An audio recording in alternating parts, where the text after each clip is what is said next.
नमस्कार जोहार, मैं हूं जुगेश और चलिए जानते हैं झारखंड के 25 बड़ी खबरों को केवल 5 मिनट में। लेकिन दोस्तों, अगर अभी तक आप लोगों ने हमारे चैनल को सब्सक्राइब नहीं किया है तो कर ले। हजारीबाग में गुरुवार की देर रात हाथियों के एक झुंड ने भारी तबाही मचाई। इस दर्दनाक घटना में 6 लोगों की कुचलकर मौत हो गई। मृतकों में 1 वर्ष के मासूम बच्चे से लेकर 50 वर्ष से अधिक उम्र के लोग शामिल हैं। घटना हजारीबाग जिले के अंगो थाना क्षेत्र और चुरचू प्रखंड के गोंदवार गांव की है। बताया गया कि घटना के समय सभी लोग अपने अपने घरों में सो रहे थे, तभी हाथियों का झुंड गाँव में घुस आया और घरों को नुकसान पहुँचाते हुए लोगों को कुचल दिया। मृतकों की पहचान सुमन कुमारी 26 वर्ष, धनेश्वर राम 52 वर्ष, सूरज राम 50 वर्ष, सविता देवी 25 वर्ष तथा 2 मासूम बच्चों अनुराग राम 1 वर्ष और संजना कुमारी 3 वर्ष के रूप में हुई है। घटना के बाद पूरे इलाके में दहशत का माहौल है, जबकि गांव में शोक और आक्रोश व्याप्त है। घटना लगभग रात्रि के 1 से 1:30 के बीच की है। स्थानीय लोगों के अनुसार 5 की संख्या में पहुंचे हाथियों ने उत्पात मचाया, एक घर के गेट को भी उखाड़ दिया और अंदर घुसकर लोगों को कुचला। घटना के बाद स्थानीय लोगों में आक्रोश है। इस क्षेत्र में हाथियों का झुंड 1 माह पहले से विचरण कर रहा था। इसे लेकर वन विभाग लोगों को समय समय पर अलर्ट भी कर रहा था। घटना की पुष्टि करते हुए डीएफओ पूर्वी वन प्रमंडल विकास कुमार उज्जवल ने कहा कि इस दुख की घड़ी में पूरा वन विभाग मृतक के परिवार के साथ खड़ा है।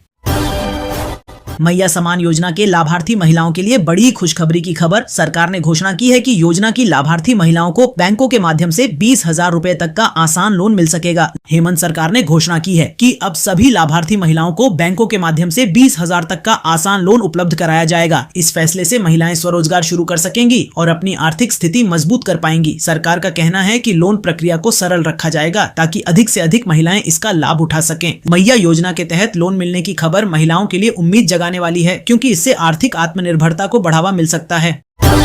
जेबीवीएनएल के एपीटी महाप्रबंधक श्रवण कुमार ने बताया कि कुल 8,359 परिसरों और लोगों के विरुद्ध छापेमारी की गई। इस दौरान 1,185 लोगों के खिलाफ बिजली चोरी का मामला दर्ज कराया गया। उन्होंने बताया कि अभियान के दौरान 1,58,77,000 रुपए का जुर्माना लगाया गया, जबकि 20,89,000 रुपए की बकाया राशि की वसूली की गई। वहीं रांची जिले में कुल 1,049 स्थानों पर की गई छापेमारी में 117 लोगों के विरुद्ध मामला दर्ज किया गया। इस दौरान 19,50,000 रुपए का जुर्माना लगाया गया और 3,66,000 रुपए की बकाया राशि की वसूली की गई। बिजली विभाग ने स्पष्ट किया है कि आगे भी बिजली चोरी के खिलाफ इस तरह के अभियान लगातार जारी रहेंगे।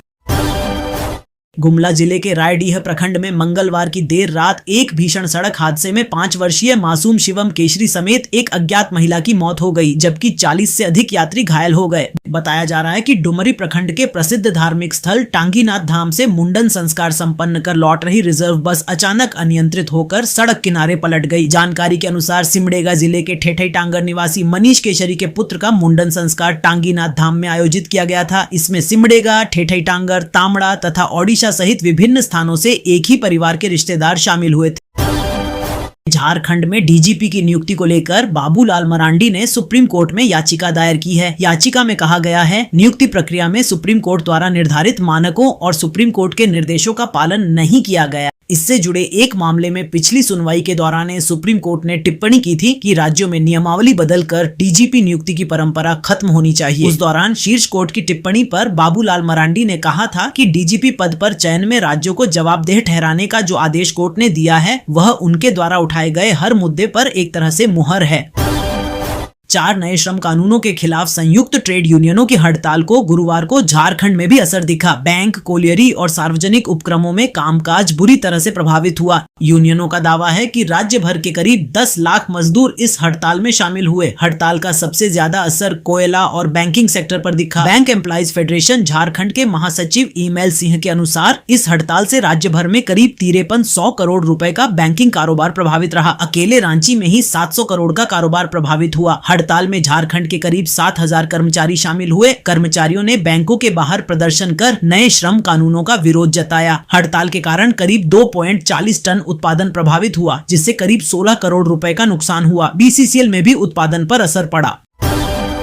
झारखंड विधानसभा का बजट सत्र 18 फरवरी से 19 मार्च तक चलेगा। इसे देखते हुए पुलिस मुख्यालय ने पूरे राज्य में अलर्ट जारी किया है। आशंका जताई गई है कि सत्र में शामिल होने के लिए रांची आने जाने के दौरान मंत्री व विधायकों पर नक्सली और आपराधिक संगठन हमला कर सकते हैं। इसलिए सभी जिलों के एसएसपी व एसपी सुरक्षा व्यवस्था पुख्ता करें और संवेदनशील मार्गों पर गश्त बढ़ाएं। आईजी अभियान एस माइकल राज ने कहा कि पहले भी उग्रवादी घटनाएं हो चुकी हैं, इसलिए इस बार कोई जोखिम नहीं लिया जाएगा। इसलिए 17-18 फरवरी को मंत्री विधायकों के रांची आने और सत्र खत्म होने के बाद वापसी के दौरान सड़क और रेल मार्ग पर विशेष चौकसी बरती जाए।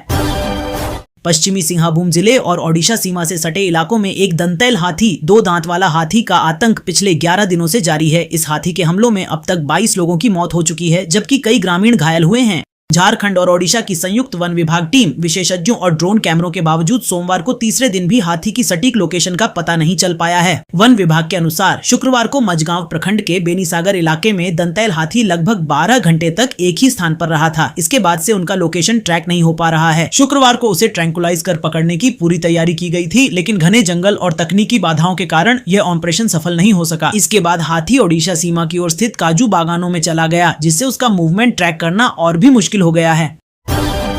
राजधानी रांची समेत झारखंड के विभिन्न हिस्सों में गुरुवार को हल्के बादल छाए रहने की संभावना है। मौसम विभाग के अनुसार इस बदलाव से मौसम में ज्यादा अंतर देखने को नहीं मिलेगा और फिलहाल बारिश के कोई आसार नहीं है। शुक्रवार के बाद न्यूनतम तापमान में 2 से 3 डिग्री सेल्सियस तक की कमी आने की संभावना जताई गई है। विभाग ने बताया कि उत्तर पश्चिम भारत में सक्रिय पश्चिमी विक्षोभ के कारण राज्य के मौसम में यह परिवर्तन देखने को मिल रहा है। यह विक्षोभ कमजोर पड़ने के बाद 13 फरवरी तक एक और नया पश्चिमी विक्षोभ देश के पश्चिमोत्तर भाग में दस्तक दे सकता है, जिससे एक बार फिर मौसम में बदलाव संभव है। गुमला, हजारीबाग, लोहरदगा, सिमडेगा और मेदिनीनगर में रात के समय ठंड का असर अभी भी महसूस किया जा रहा है। इन जिलों में सुबह और देर रात कड़ाके की ठंड बनी हुई है।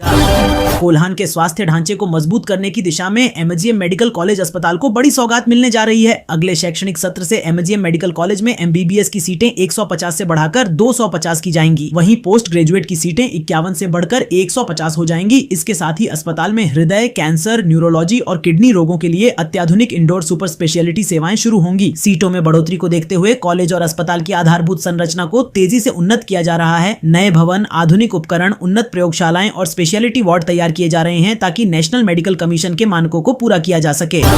रामगढ़ जिले की चूटूपालू घाटी में शुक्रवार को एक भीषण सड़क हादसा हो गया। एक कंटेनर ने ब्रेक फेल होने की वजह से आगे चल रहे ट्रेलर को पीछे से टक्कर मार दी। टक्कर इतनी जबरदस्त थी कि कंटेनर का ड्राइवर केबिन में फंस गया और गाड़ी में आग लग गई। ड्राइवर की जलने से मौत हो गई। वहीं ट्रेलर का ड्राइवर गाड़ी को घटनास्थल पर छोड़ भाग निकला। हादसे के बाद घाटी में 3 किलोमीटर लंबा जाम लगा। कंटेनर रांची से रामगढ़ की ओर आ रहा था। इसी दौरान यह हादसा हुआ। टक्कर इतनी जोरदार थी कि कंटेनर का अगला हिस्सा पूरी तरह से क्षतिग्रस्त हो गया और उसमें तुरंत आग लग गई। ड्राइवर वाहन में बुरी तरह फंस गया और उसकी जलने से मौत हो गई। मृतक की फिलहाल पहचान नहीं हो सकी है। इधर सूचना मिलते ही रामगढ़ पुलिस और फायर ब्रिगेड मौके पर पहुंचे। फायर ब्रिगेड ने आग पर काबू पाया। ये घाटी में हुई पहली घटना नहीं है। चंपाई सोरेन की नाराजगी खुलकर सामने आ गई है। उन्होंने कहा कि रायशुमारी की पूरी प्रक्रिया से उन्हें जानबूझकर दूर रखा गया। चंपाई का आरोप है कि इसके पीछे एक प्रभावशाली व्यक्ति की भूमिका रही है। उन्होंने इसे लोकतांत्रिक प्रक्रिया के खिलाफ बताया। भाजपा सांसद निशिकांत दुबे ने गुरुवार को कहा कि लोकसभा में विपक्ष के नेता राहुल गांधी के खिलाफ कोई विशेषाधिकार हनन प्रस्ताव नहीं है, लेकिन उन्होंने उनके विरुद्ध कार्रवाई की मांग करते हुए एक मूल प्रस्ताव पेश करने के लिए नोटिस दिया है।